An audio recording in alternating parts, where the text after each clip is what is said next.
I consider myself lucky to have a lot of great, some rare, and some incredible game books in my collection, even here in Korea. And one of those is Aces and Eights. With the mention of Western games last week in the community, I thought now might be a good time to review it. Aces and Eights is a pretty thick book. You can see it here on the shelf, and we'll take it down. The first thing you really have to say about it is that the book is heavy. I mean, really heavy. It's noticeably heavy. If it falls on you from above, it puts you in the hospital kind of heavy. It's a very solid book, done in faux leather. You can see the embossing on it. The Aces and Eights Shattered Frontier role-playing game.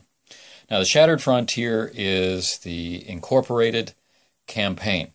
This can be completely removed easily by any game master who prefers to use the real history of the West or their own kind of alternate Western history. It's just provided there to make getting into Western role-playing easier.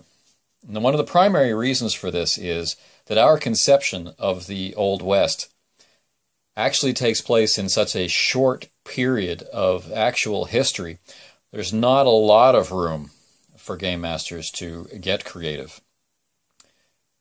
So, that, coupled with the real-life colorful characters that you would either have to excise or carefully keep your player characters away from, the Shattered Frontier takes all those problems away. Or your own campaign removes those problems.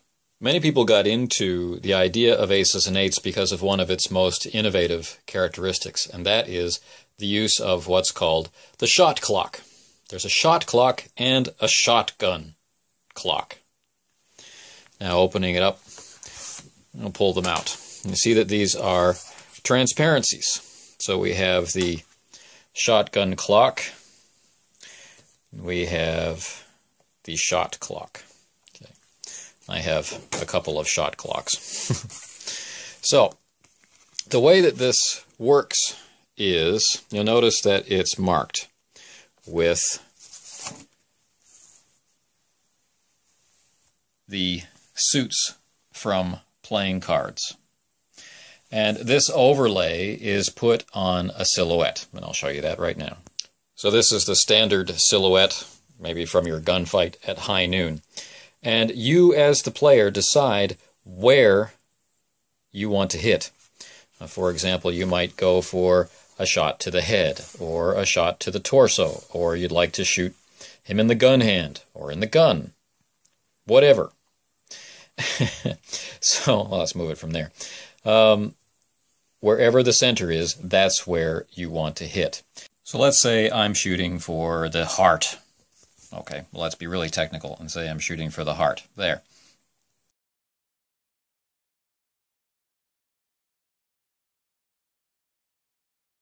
On that D20 roll, the target number that I'm going for is a 25. Now, you may wonder, how is that possible? Well, if you roll a 20 on the D20, you roll a D6 minus 1, which would give you a score of 25, but also the game includes a small chart of modifiers. Now, some listeners may already be groaning, but I mean a very small chart, and it's very easy to use. Basically, what it's looking for is how close are you and what are you actually doing.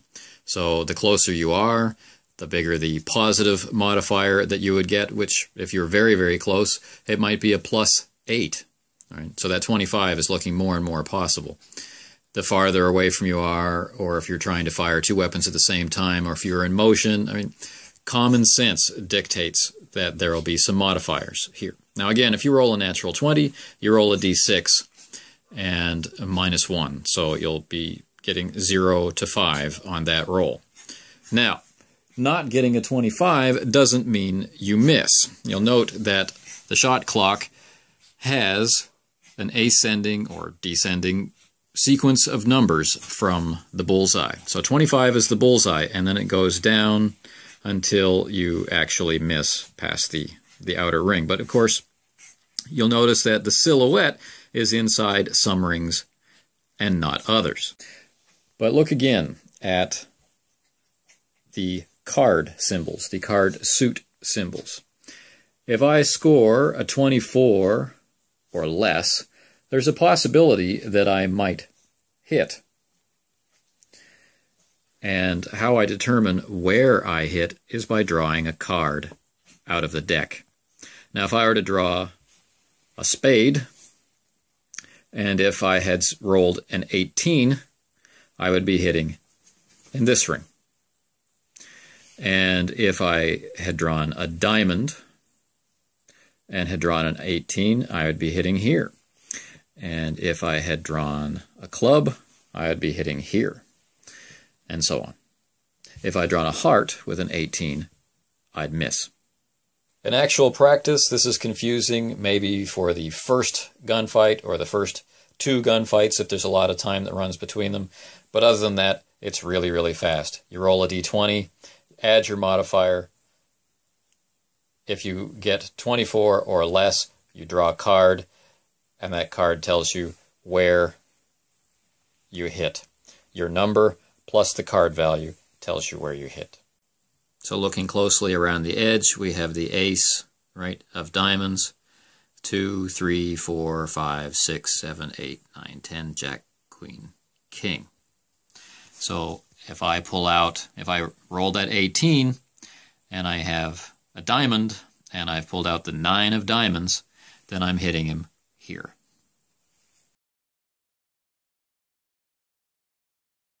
So let's just pause a moment and talk about the feel of Aces and Eights in play. For combat, which is a big part of Western games, at least in the beginning when you start to play them, you know, that gunfight idea is prevalent, or stagecoach robbing or train robbing, that kind of thing. There are 2 combat systems presented in the rules. There is a quick start game where you can make gunfighters very, very quickly, perhaps just to practice the combat rules. And from my understanding, a lot of people just played the game with those quick start, those lighter, fast generation characters and the simple combat rules. There is, of course, an advanced rules section, which after you've done a few of the basic combats, doesn't really feel all that difficult or challenging. But I suppose on your first read-through, it's easy to understand, but you find yourself wanting to reference the rule book to make sure you're doing it right. It's that kind of thing. It's got 4 or 5 steps, and each step requires an action which will determine an outcome. So, you know, just the first few times, it's not effortless, but it is very fast. Now, combat in Aces and Eights in either system is based on a count initiative, meaning that once combat starts, everything that you do, every action that you take is on a count. So drawing your gun takes a specific amount of time. And then aiming or not aiming the gun adds or doesn't add a certain amount of time. And, you know, taking a controlled shot or fanning the hammer so that shots are firing at random, all of these things take different amounts of time. You never, ever are rolling initiative after this. Your actions, your decisions of what action you are taking, this controls how the game plays out, how initiative plays out, who keeps the pressure on the other player or who doesn't. And of course, these are Western revolvers and Western rifles, and so shot capacity is limited. Eventually, you have to reload or draw another weapon. So let's think about this for a second. As the player, you're deciding how to use these precious seconds, exposing yourself to enemy fire. And then when you've decided you're going to take a shot, you take the shot clock and you place it on the silhouette of your enemy and decide exactly where you're trying to hit them. And then you take your shot. You roll your d20. And how accurate that shot is determined by a mixture of your skill and the luck of the draw. Now, one of those advanced parts of combat is the use of the shotgun. And the shotgun, well, it's pretty cool. As before, you use the regular shot clock and you indicate where you wanted your shot to hit. Okay, now let's just say at random that you were shooting for the stomach because you really want to ruin this guy's day. However, you rolled a 19. Okay, so that's this ring. So, with that being the case, you take the shotgun clock, which is very similar, but you'll notice has these colored dots. That's because these represent where the pellets go. So let's say for this 19 that I drew the spades. Okay? And let's say I drew the 9 of spades. So that's where the center of my blast is. I take the center of the shotgun clock and I put it in that spot. Then I draw another card.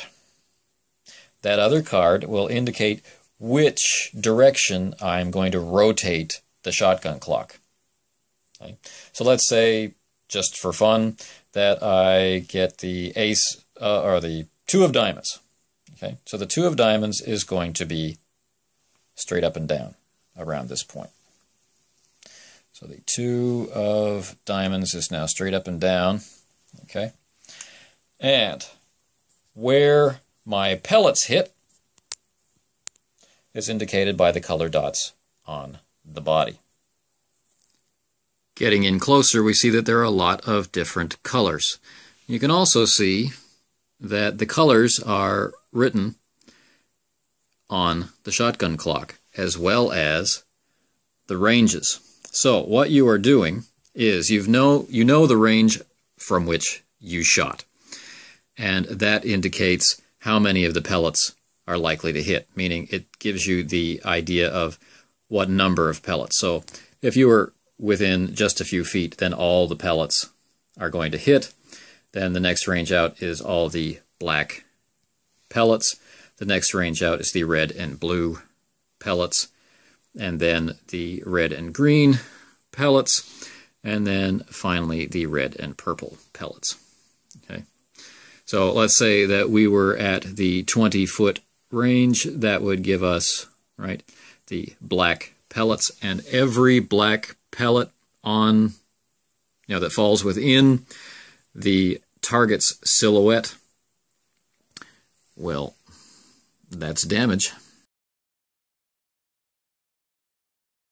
Another great part of the rules is, if you want to include them, is that shots that miss can still be pretty terrifying, and characters can flinch, which has all manner of effects, like ending the conflict right then and there, affecting your reputation as a gunfighter or as a man, that sort of thing. So it can be as light and fast or as detailed and fast a game as you've got a taste for. Let's get back to the book itself. Opening up to the middle, you see, I guess, what we'd call the standard layout.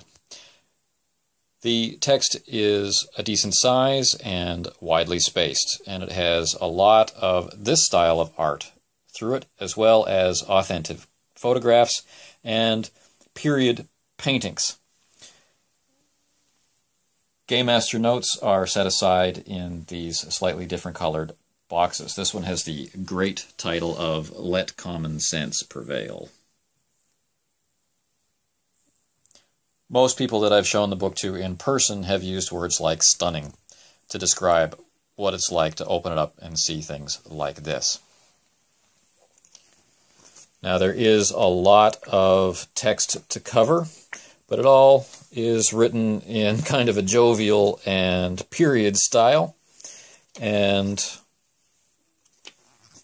neatly organized into its sections with a good index. Now, I did find I needed to use bookmarks when we were first starting the campaign, and then I never actually removed them.